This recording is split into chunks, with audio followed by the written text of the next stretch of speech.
Assalamualaikum warahmatullahi wabarakatuh. Sebelumnya, yang terhormat Ibu Apoteker Bertarus di SSI MSI PHD, serta teman-teman sekalian yang saya banggakan. Terima kasih atas waktu yang telah diberikan kepada kami untuk menyampaikan materi presentasi pada hari ini. Perkenalkan, saya Mary Margareta, NPM 10060324056, perwakilan dari kelompok 7. Di sini saya akan memandu jalannya presentasi pada kali ini. Baiklah, untuk mengefisienkan waktu, marilah kita mulai presentasi ini. Kepada rekan-rekan saya, silakan untuk memperkenalkan diri terlebih dahulu serta menyampaikan materinya. Assalamualaikum warahmatullahi wabarakatuh. Perkenalkan, nama saya Balkis Rubinaa dengan NPM 10060324024. Metabolisme energi merupakan serangkaian proses biokimia yang terjadi di dalam sel untuk mengubah zat gizi seperti karbohidrat, lemak, dan protein menjadi energi yang digunakan oleh tubuh untuk menjalankan fungsi fisiologis. Energi hasil metabolisme tersebut lalu dihasilkan terutama dalam bentuk adenosin trifosfat atau ATP yang berperan sebagai sumber energi langsung bagi berbagai aktivitas seluler. Proses metabolisme energi melibatkan beberapa jalur metabolik utama, yaitu glikolisis, siklus asam sitrat, fosforilasi oksidatif, serta metabolisme asam lemak dan asam amino yang bekerja secara terkoordinasi untuk memenuhi kebutuhan energi sel. Selain menghasilkan energi, metabolisme energi juga berperan dalam pengaturan keseimbangan energi tubuh, yaitu penyesuaian antara energi yang masuk, disimpan, dan digunakan sesuai dengan kebutuhan fisiologisnya. Pengaturan ini melibatkan mekanisme regulasi enzimatik dan hormonal yang memungkinkan tubuh untuk beradaptasi terhadap perubahan kondisi seperti aktivitas fisik, pertumbuhan, dan keadaan patologis tertentu. Energi yang dihasilkan dari metabolisme digunakan untuk berbagai fungsi biologis penting, termasuk sintesis molekul, transport zat melintasi membran sel, serta pemeliharaan fungsi jaringan dan organ. Adapun tujuan utama dari metabolisme energi yaitu menyediakan energi yang cukup dan berkelanjutan untuk mempertahankan fungsi normal sel, jaringan, dan organ sehingga organisme dapat bertahan hidup dan beradaptasi terhadap lingkungannya. Metabolisme energi juga mendukung proses pertumbuhan dan perbaikan jaringan serta berperan dalam respon tubuh terhadap gangguan metabolik karena perubahan pada jalur metabolisme energi dapat memengaruhi fungsi fisiologis secara keseluruhan. Perkenalkan, nama saya Jelita Dingsay dengan NPM 160324054. Di sini saya akan menjelaskan terkait ATP atau adenosin trifosfat. Jadi, ATP itu merupakan senyawa nukleotida yang berfungsi sebagai sumber energi utama di dalam sel. Semua aktivitas sel dari mulai metabolisme sampai kerja sehari-hari itu tuh membutuhkan energi dari ATP sendiri. Lalu ATP sendiri itu terdiri dari adenosin atau gabungan dari adenin dan gula ribosa dan juga 3 gugus fosfat, yaitu gugus fosfat alfa, beta, dan juga gugus fosfat gamma.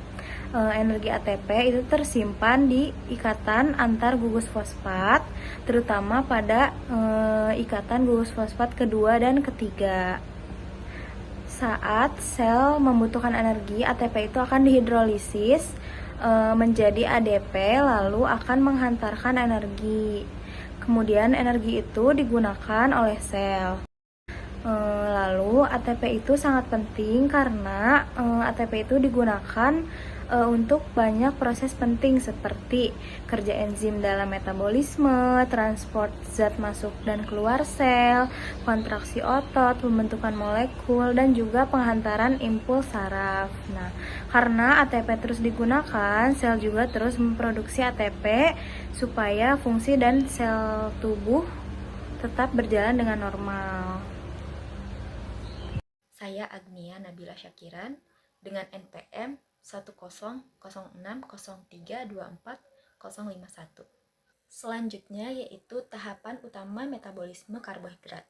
Terdapat 4 tahapan utama, diantaranya yang pertama ada glikolisis, yang merupakan tahap awal pemecahan glukosa menjadi asam pirufat, yang kemudian menjadi energi awal berupa ATP dan NADH. Lalu selanjutnya ada dekarboksilasi oksidatif, di mana proses ini tuh merubah asam pirufat menjadi asetil-CoA di dalam mitokondria sebagai penghubung menuju tahap berikutnya. Lalu selanjutnya yaitu siklus Krebs yang merupakan tahap oksidasi lanjutan asetil-CoA yang menghasilkan pembawa elektron berupa NADH dan FADH2. Dan yang terakhir yaitu rantai transport elektron, yaitu tahap akhir metabolisme karbohidrat yang menghasilkan ATP dalam jumlah paling besar sebagai sumber energi sel. Pada slide ini terdapat gambar yang merupakan proses katabolisme glukosa, di mana tahap-tahap ini penguraian glukosa akan menghasilkan energi dalam bentuk ATP. Yang pertama di sini ada proses glikolisis, di mana proses ini akan mengubah satu molekul glukosa menjadi 2 molekul asam pirufat. Tahap ini tuh terjadinya di sitoplasma sel dan akan menghasilkan sedikit energi berupa ATP dan NADH yang akan dipakai pada proses selanjutnya atau proses lebih lanjut. Lalu pada proses berikutnya ada dekarboksilasi oksidatif, di mana pada tahap ini asam pirufat akan masuk dan diubah menjadi asetil-CoA di dalam mitokondria. Dan pada tahap ini akan menghasilkan NADH dan melepaskan CO2. Selanjutnya pada siklus Krebs di sini asetil-CoA-nya akan masuk. Setelah masuk, siklus ini akan terjadi di matriks mitokondria yang berfungsi menghasilkan banyak NADH dan FADH2 serta menghasilkan sedikit ATP dan CO2 sebagai hasil samping. Dan tahap terakhir yaitu rantai transport elektron yang terjadi di membran dalam mitokondria. Di sini elektron-elektronnya seperti NADH dan FADH2 akan dipakai untuk menghasilkan energi dalam jumlah besar, yaitu ATP, melalui proses yang disebut fosforilasi oksidatif. Dari seluruh rangkaian proses itu, dari glikolisis sampai transport elektron dapat menghasilkan total energi maksimum sekitar 38 ATP per molekul glukosa. Perkenalkan, nama saya Mary Margareta, NPM 10060324056. Oke, yang selanjutnya ada metabolisme lemak. Metabolisme lemak adalah rangkaian proses biokimia, pemecahan, dan pemanfaatan lipid sebagai sumber energi utama, terutama saat cadangan karbohidrat menurun. Selanjutnya, ada peran lemak di dalam tubuh. Yang pertama, ada sumber dan cadangan energi utama. Yang kedua, pelindung organ vital. Yang ketiga, penyusun membran sel. Dan yang terakhir, membantu penyerapan vitamin A, D, E, dan K. Selanjutnya ada bentuk penyimpanan lemak. Bentuk penyimpanan lemak ini, lemak disimpan dalam bentuk trigliserida di jaringan adiposa. Nah, 1 gram lemak menghasilkan 9 kalori energi, lebih tinggi dibanding karbohidrat dan protein. Selanjutnya ada lipolisis. Lipolisis adalah pemecahan trigliserida menjadi gliserol dan asam lemak bebas. Proses ini terjadi saat tubuh membutuhkan energi, seperti puasa dan aktivitas berat. Nah, selanjutnya ada juga transport asam lemak. Asam lemak bebas diangkut melalui darah menuju sel target di dalam sel. Asam lemak diaktifkan menjadi asli CoA dan masuk ke mitokondria dengan bantuan karnitin. Nah, terus ada beta oksidasi. Beta oksidasi ini adalah proses pemecahan asam lemak di mitokondria menjadi asetil-CoA. Nah, setiap siklus beta oksidasi melepaskan dan 2 atom karbon. Hasil beta oksidasi ini yaitu asetil-CoA, siklus Krebs, lanjut ke rantai transport elektron, dan menghasilkan ATP dalam jumlah besar. Selanjutnya yaitu yang terakhir, lemak sebagai cadangan energi. Nah, lemak sebagai cadangan energi ini, lemak digunakan sebagai sumber energi jangka panjang, berperan penting saat puasa, olahraga lama, dan kekurangan glukosa. Assalamualaikum warahmatullahi wabarakatuh. Perkenalkan, nama saya Zalfani Sastiawan dengan NPM 10060624021. Sebelumnya, di sini saya akan menjelaskan terkait metabolisme protein. Metabolisme protein merupakan seluruh proses yang berkaitan dengan pembentukan dan pemecahan protein di dalam tubuh, yang secara umum terdapat dua, yaitu anabolisme dan katabolisme. Anabolisme protein adalah proses pembentukan protein tubuh dari asam amino yang digunakan untuk pertumbuhan, perbaikan jaringan, serta pembentukan enzim dan hormon. Sedangkan katabolisme protein adalah proses pemecahan protein atau asam amino. Protein bukan sumber energi utama bagi tubuh karena secara fisiologis tubuh lebih memprioritaskan karbohidrat dan lemak sebagai sumber energi. Namun, pada kondisi tertentu seperti saat puasa, ketika cadangan karbohidrat menurun seperti kelaparan, tubuh tetap membutuhkan energi untuk mempertahankan fungsi vitalnya. Dalam kondisi inilah, protein dapat digunakan sebagai sumber energi alternatif, sehingga metabolisme protein meningkat. Kemudian, untuk slide selanjutnya, metabolisme protein, katabolisme. Pada slide ini dijelaskan bahwa katabolisme protein diawali dari protein makanan. Protein yang manusia konsumsi memiliki struktur yang masih kompleks dan berukurannya masih besar, sehingga tidak dapat langsung digunakan oleh tubuh. Oleh karena itu, protein harus terlebih dahulu dicerna menjadi asam amino.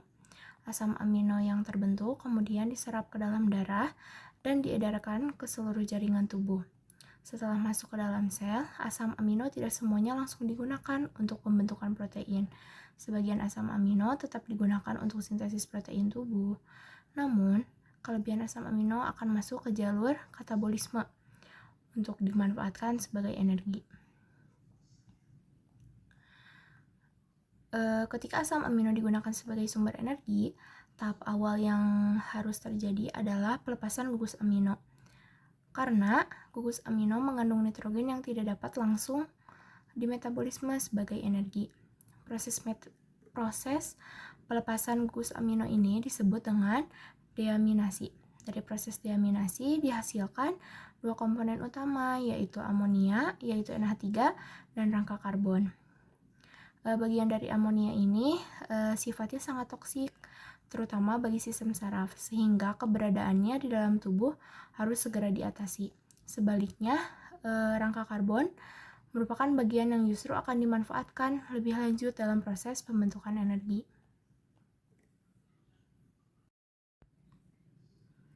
Untuk selanjutnya, siklus urea.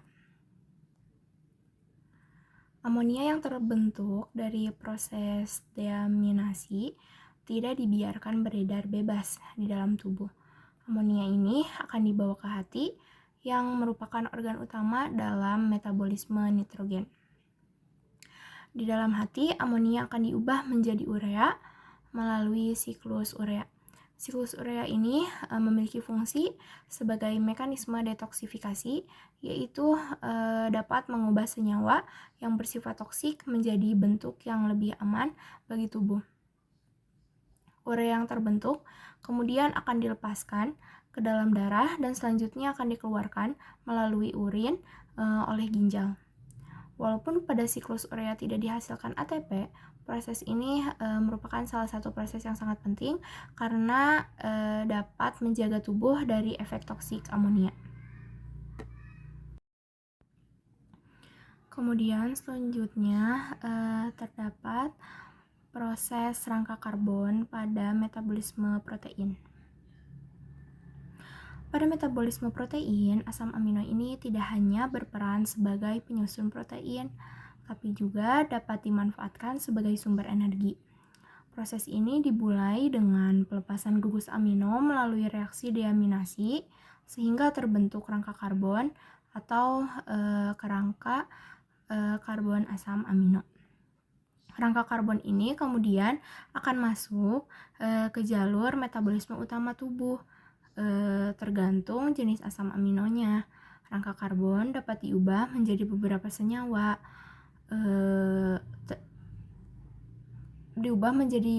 senyawa, antara seperti pirufat, asetil KOA, oksaloasetat, aketoglutarat, suksinil KOA, dan juga fumarat.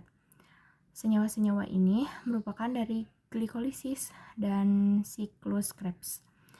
Asam amino yang rangka karbonnya dapat diubah menjadi pirufat atau senyawa antara siklus Krebs disebut asam amino glukogenik.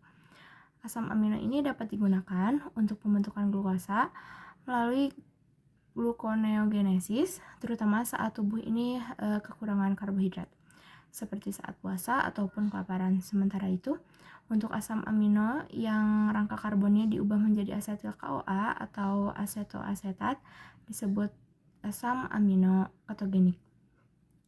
Asam amino jenis ini berperan dalam pembentukan badan keton yang dapat digunakan sebagai sumber energi alternatif terutama oleh otak dan otot. Beberapa asam amino juga bahkan bersifat glukogenik dan juga ketogenik, sehingga dapat masuk ke lebih dari satu jalur metabolisme. Secara keseluruhan, metabolisme rangka karbon asam amino menunjukkan bahwa protein tidak hanya berfungsi sebagai komponen struktural saja, tetapi juga berperan penting dalam keseimbangan energi dan metabolisme tubuh. Kemudian, untuk selanjutnya, pada slide ini saya akan membahas terkait hubungan antara metabolisme protein dengan pembentukan energi dalam membentuk ATP. Dalam metabolisme protein ini, khususnya pada proses katabolisme, protein ini akan dipecah menjadi asam amino. Asam amino ini kemudian akan mengalami yang namanya reaksi lanjutan seperti deaminasi sehingga gugus aminanya terlepas dan hanya tersisa rangka karbon saja. Yang perlu diperhatikan, katabolisme protein ini tidak menghasilkan ATP secara langsung seperti pada glikolisis. Namun pada proses ini menghasilkan koenzim tereduksi yaitu NADH dan FADH2.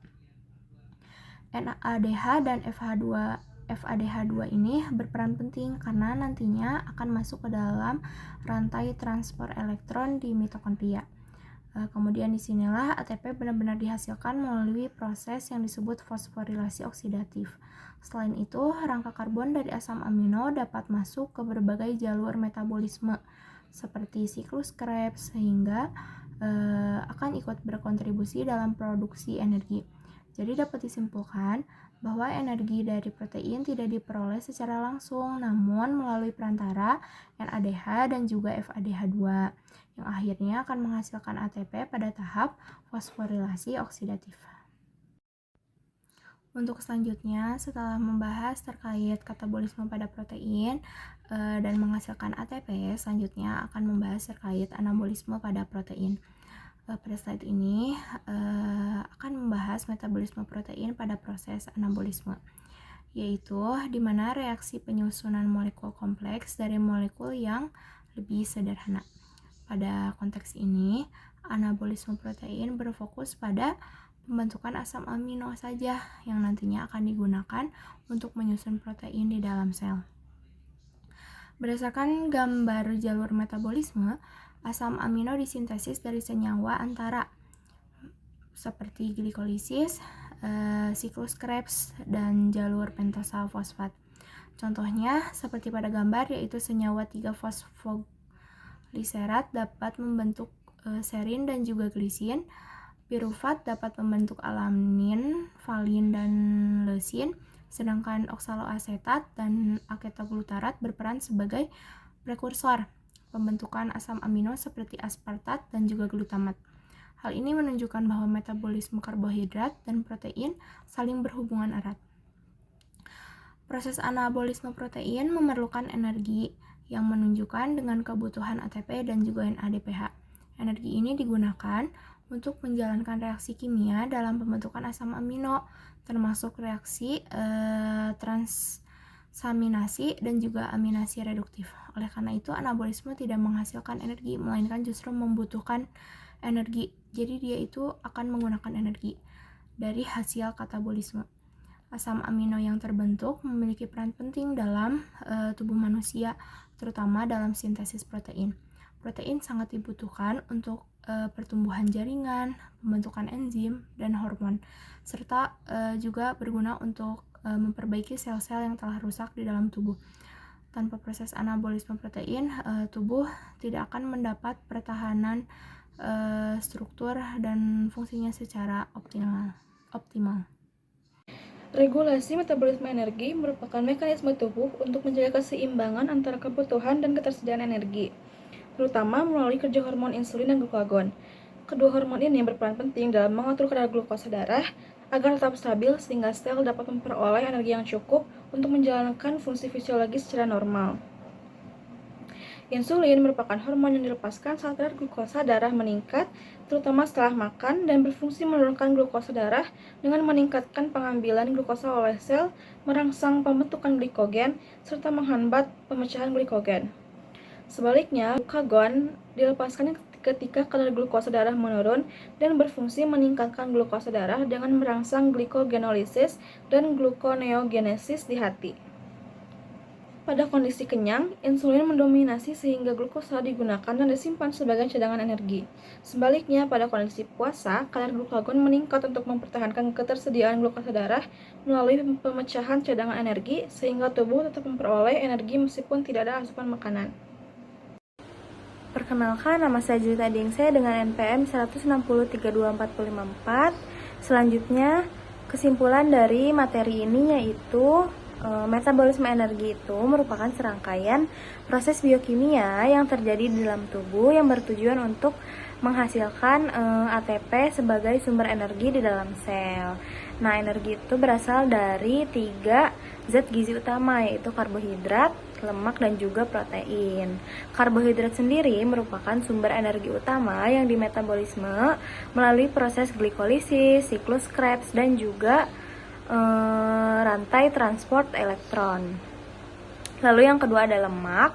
Lemak itu berfungsi sebagai cadangan energi terbesar di dalam tubuh yang diolah melalui beta oksidasi untuk menghasilkan asetil koenzim A. Lalu yang ketiga ada protein. Protein itu sumber energi alternatif pada kondisi tertentu di mana rangka karbon asam amino masuk ke jalur metabolisme energi dan gugus aminonya dibuang melalui siklus urea. Nah, ketiga jalur metabolisme tersebut saling berhubungan dan bermuara pada siklus Krebs serta rantai transport elektron untuk menghasilkan ATP. Nah, karena itu, keseimbangan metabolisme energi sangat penting untuk menjaga fungsi tubuh dan homeostasis. Mungkin cukup sekian. Wassalamualaikum warahmatullahi wabarakatuh. Oke, selanjutnya yaitu materi-materi yang telah dipaparkan disusun dari sumber-sumber ilmiah yang tercantum pada daftar pustaka berikut. Demikian presentasi dari kelompok kami. Mohon maaf bila ada kesalahan dan kekurangan dalam penyampaian. Saya selaku moderator izin menutup presentasi pada hari ini. Wabillahi taufiq wal hidayah. Wassalamualaikum warahmatullahi wabarakatuh.